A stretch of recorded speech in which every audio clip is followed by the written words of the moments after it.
All right, so we are continuing in our series of how to read the Bible and particularly in each and every genre. So this genre that we're going to look into is how to actually read history. How to read the history segments and sections of the scripture. And so just like we were talking about in genres, all history, even all scripture was actually began transmitted orally, right? Like that's how it carried on. All of this history comes through our cultures and it's practiced and transmitted orally each and every time. And so it's just handed down from generation to generation from the beginning. And a lot of times that actually causes us to begin to question its validity. Like we play this game called telephone when we're kids and you pass this phrase down the line from one person to another, to another, to another. And then you get 10 or 12 people down the line and it comes back. And when they say it out loud, it sounds nothing like what the original word or the original phrase was being used. And so a lot of times we sit there and we say, well, if this is how the scripture was transmitted and this is how it was shared, then is it really reliable? Is it really trustworthy? But see, the unique thing about the ancient culture and this transmission of history is how they began to study the word and how they began to hear the word and continue to carry that word on was ultimately they valued it so much by hearing it come from the rabbis or hearing it come from their parents or their grandparents that they would take every inflection, every pause, every aspect of the story, they would take it and they would bring it to heart and they would actually transmit it the exact same way. I mean, think back in history, if you're old enough, we used to have phones that didn't carry our phone number. And I remember when I was a kid and I would go through and I would try and remember all of my friends' phone numbers and I could list off probably 20, maybe even 30 phone numbers and I knew exactly who they were. I knew who the kids' parents were. I knew everything about the phone numbers and memorized those because it was a necessity. But now I can honestly only recall my wife's phone number. At times I even forget my own phone number when I'm trying to tell people it. But I only remember my wife's phone number and I couldn't tell you another one. But because it wasn't a necessity. And it's the same with this oral tradition of handing down history. It was a necessity for them to have these stories and this history and this tradition to continue to carry it down. Otherwise, they lost who they were. They lost everything about who they were. And so it doesn't mean that everything that they shared and told and everything was perfectly correct. And we have to also remember that in history, the writing of history goes to the winner, right? The winner gets to tell you what history was like and how they conquered because the other person got destroyed. Whether it's true or not, that's up for debate. However, history, no matter what you do, no matter how you think about it, it's embellished in some sort. It really is.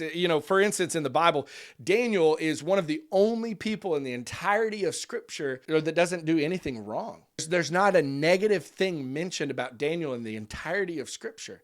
He's uniquely perfect, especially in the stories. Now, was Daniel perfect? No. I mean, Jesus was perfect, and so he was another character in Scripture that was perfect. But was Daniel perfect? No. He had sins, he had flaws, he had things, but uniquely, he wasn't mentioned to have those in the right. And so his history and the story that we have from him has some unique embellishments that it doesn't actually mention every different aspect. Now, does that make it untrue? No. It doesn't make it untrue.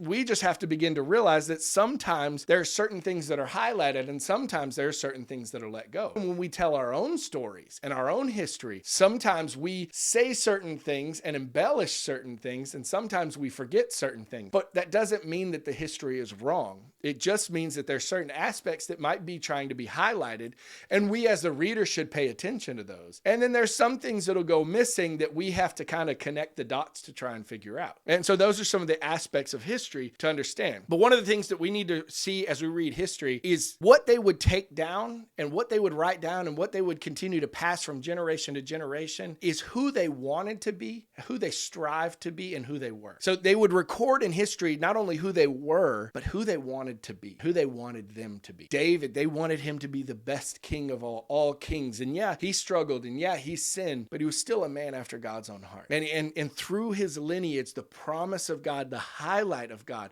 was that Christ would be coming through his lineage. And so the history of David was extremely important, and he would be extremely highlight. Because ultimately, when you begin to look at history, and especially the history of people in this culture, their history is their inheritance. It meant everything to them. Even in the Proverbs, you begin to see that the name that you carry can actually be worth more than gold, because their history was the symbol of who they were and ultimately who they were going to be. If your father was trustworthy, then you became trustworthy. That inheritance, that history carries on. But also the sins of the father carry on to the sons. So if your father was destructive, then you would be considered under that same thing. And Paul alludes to this actually a couple of times in his letters when he alludes back to the fact that he's from the tribe of Benjamin.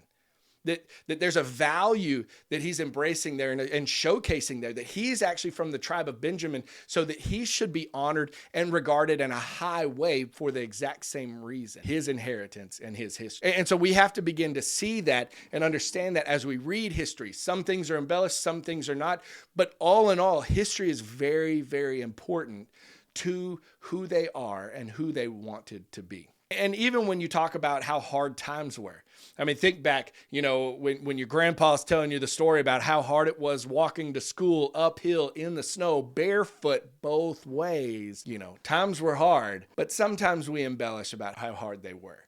So when you're studying the scripture and you're seeing this history and everything that they're showcasing, remember, sometimes they're embellished. Sometimes things are pointed out and showcased that might not be what we would showcase, but at times, some things are forgotten. Some things were left off to the side, left out of the story, out of the history book that we have to begin to connect the dots for. And so in studying these, we need to begin to see that. But ultimately, one thing that I want you to see, no matter what you do when studying history, is watch how God comes through. Watch how God shows up in the story. Watch how God showcases his grace. Watch how God showcases his love.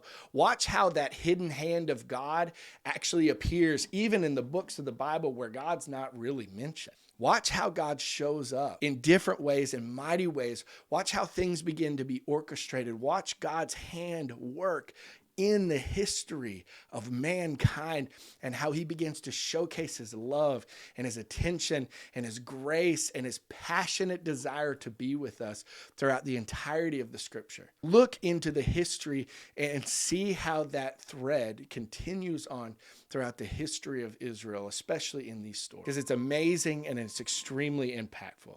So when you read history, remember those things.